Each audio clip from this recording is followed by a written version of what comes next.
ideya mismo ng DOH-SEC noon o initiative lang ni Presidente, the fact still stands na yung ganyang improper na transfer ng malaking pondo na walang due diligence documentation ay nangyari na panahon ng pandemic at ginamit para pagkakitaan pa ang hirap ng mga mamamayang Pilipino at hirap ng health sector pati ng ating mga health service providers. Okay, really?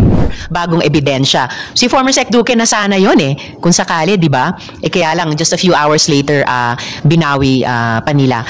Pero yun, habang naghihintay pa rin ang Senado ng isang new matter, nagpapatuloy naman yung iba pang mga government at constitutional bodies sa kanilang trabaho. Gaano mang katagal nananalig ako, malalaman pa rin natin ang katotohanan at masisingil pa rin ang accountability ng lahat ng gumawa ng pera dyan. Pwede, more than 50% na magtatrabaho ay Filipino. Tsaka it create more jobs din daw po. So would you consider more jobs daw? So would you consider this o talagang total ban po tayo? Total ban pa rin, with all due respect sa SP Pro Temp. Kasi dati nang pangako yung maraming trabaho sa mga Pilipino. Konti lang at mas marami pa nga sa naging empleyadong Pilipino ay naging biktima. Hindi namang empleyadong enjoying their full rights as working people. Ano pa yung isa?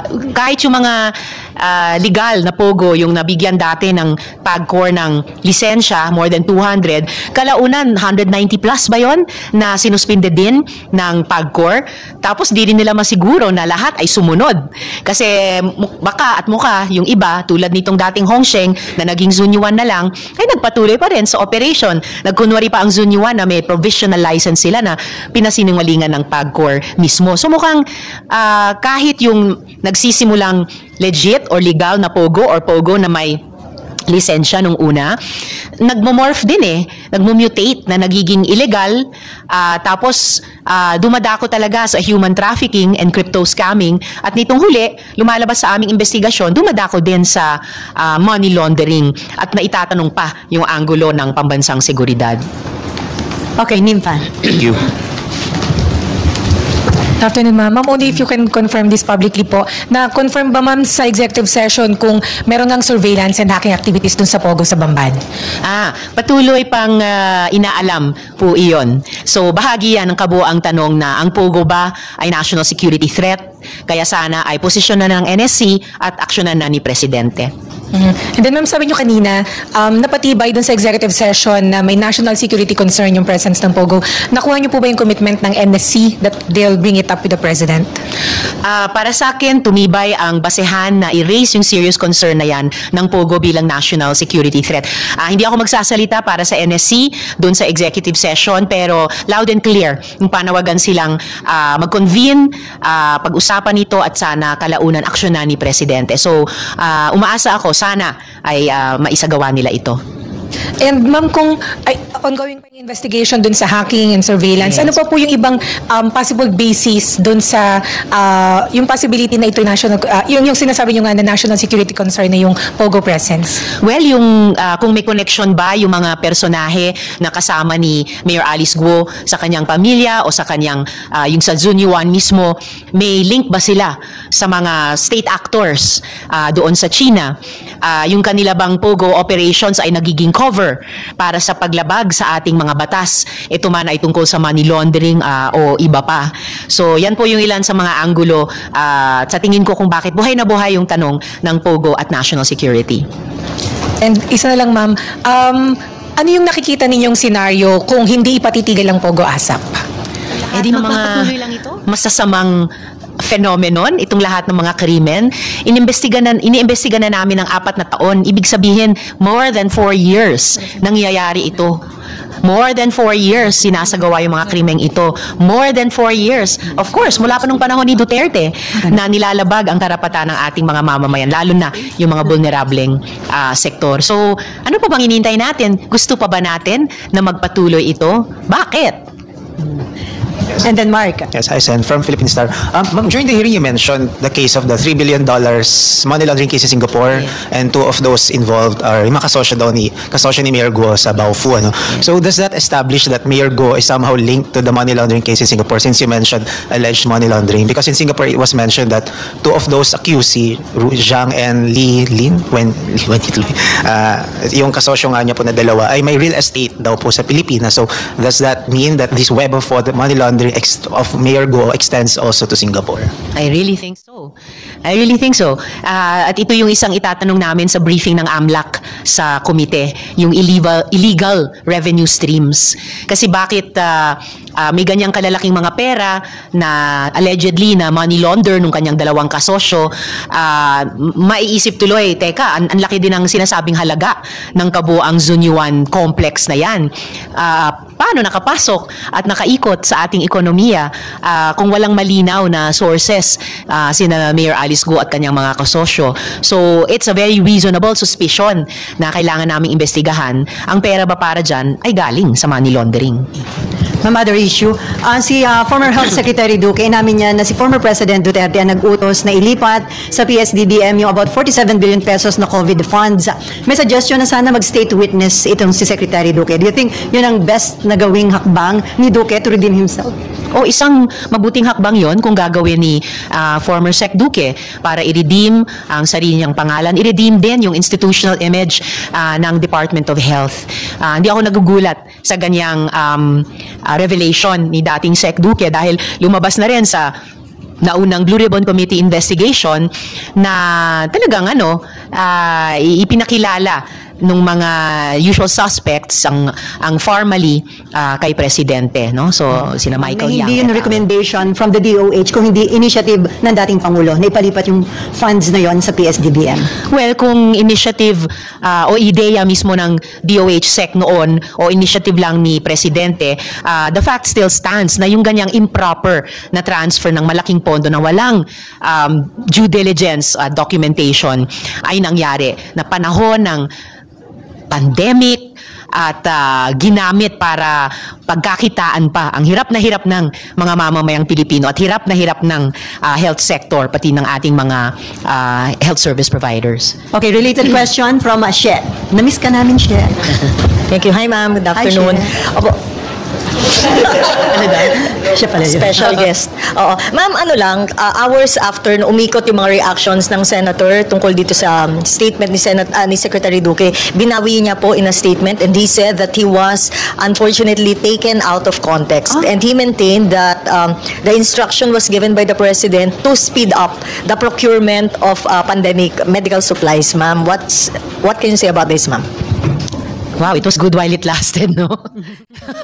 Bumilib na sana ako kay former Sec Duque. Well, kung ngayon sinasabi nilang he was taken out of context, unfortunately, that's the oldest excuse in the book para sa lahat sa amin na nagtatrabaho sa public sphere.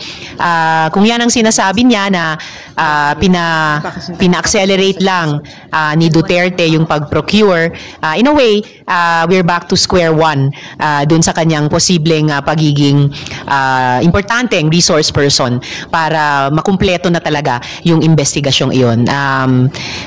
If he now refuses to be part of finding the whole truth, it's really his loss. Mostly it's the loss of the Philippines, no, at tayong mga Pilipino. Pero di magpupursige pa rin yung mga puspusang nag-iimbestiga dyan. Pero loss kay dating Secretary Duque na hindi siya magiging bahagi nun. Ma'am, kanina, former Senator Gordon was in a news forum and he said that itong 12 billion about the Pharmally is just the tip of the iceberg at marami pa na allegedly overpriced deals like yung computer system daw na pre-procure during that time. Given your commitment to pursue this case, do you see the need for the Senate to reopen the investigation since during the previous Senate you said that dahil nga po hindi na-approve yung chairman's report, no? You see the need to reopen this so that the public would know what really happened in full. Do you still see this need? Matagal matagal na namin gusto sana. Naghihintay lang talaga kami ng tinatawag na new matter, bagong resource person or whistleblower, bagong ebidensya. Si former Sec Duque na sana yon kung sakali, di ba? Kaya lang, just a few hours later, binawi pa nila. Pero yun, habang naghihintay pa rin ang Senado ng isang new matter, nagpapatuloy naman yung iba pang mga government at constitutional body sa kanilang trabaho. Gaano man katagal, nananalig ako, malalaman pa rin natin ang katotohanan at masisingil pa rin ang accountability ng lahat ng gumawa ng pera dyan. One last point, masisingil lahat, including the former president? Well, kung talagang mapatunayan namin na siya yung nag-utos ng fund transfer, siya ay kasabwat sa mga ganyang kaduda-dudang procurement, kung siya ay kasabwat sa mga overpricing, then magiging tungkulin namin na singilin din ang kaniyang accountability. Ma'am, last 2 issues na lang po. Una, dun sa divorce bill, nagkaroon ng survey, parang closed fight yung mga pro at Senate President Pro Tempore Jingo Estrada. Hindi ito priority ng leadership at parang sinasabi niya na dadaan sa butas ng karayom itong panukalang divorce. Would you like to comment on that bilang principal author? Maraming panukalang batas dito sa Senado na kahit hindi prioridad o wala sa LEDAC, ay pumapasa naman, di ba? At yung survey na iyon ay hindi pa naman kompleto, hindi pa na mamap lahat naming 200 ng senador. Kaya sapat na sa akin yung sinabi naman ni SP Cheese na magiging conscience vote ito. So para sa akin, yun lang naman ang hinihingi, lalong-lalo na ng mga divorce advocates organizations. Fair fight lang. Kasi ang kakabit ng fair fight na yan ay yung second chance sa pag-ibig, pagtataya, buong family life ulit. At sino ba naman tayo para ipagkait yun? And then, pagdating naman sa SOGI bill, sinabi din ni Senate President Chis Escudero na may hirapan din na makapasa unless yung proponent magiging open dun sa ilang mga amendments. Ang mas may chance daw na ma-approve ay yung proposed anti-discrimination bill. Companion measures naman yung tinatawag nilang anti-discrimination bill ay laban sa diskriminasyon sa lahat ng grounds. Oo, pero kaya kailangan pa rin ang SOGI as equality bill dahil particular siya sa lahat ng Pilipino pero pangunahin ng isang komunidad laban sa diskriminasyon on the basis of SOGI-esque. So may mga partikular na proteksyon na kailangan laban sa ganung klaseng diskriminasyon.